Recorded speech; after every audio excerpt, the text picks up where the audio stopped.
Hello everyone and welcome back to a new video. This video is simply guide you through the steps on how to add videos to Shopify. First of all, click on Online Store on the right side.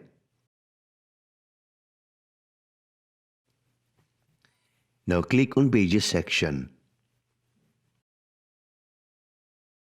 Select the page you want to add the video on Shopify, like I selected this video page.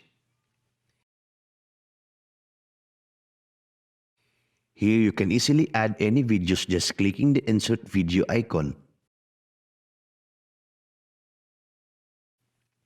Now let's go to YouTube and select any video that you want to be on your website.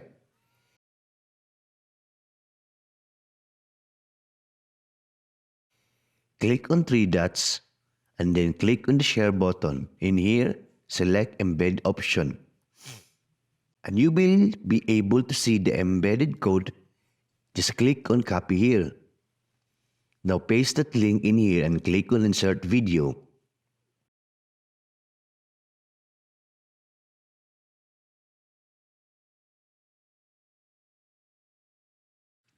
Your video is embedded in the web page.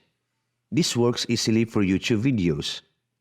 But if you are adding videos from any other sources, then you just need to paste a code, which will facilitate video insertion.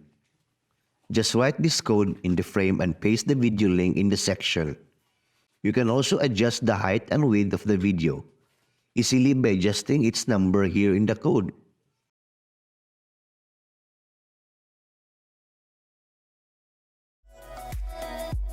This is how you can add videos to Shopify. That's all for now. Thanks for watching this tutorial and we'll see you in our next videos.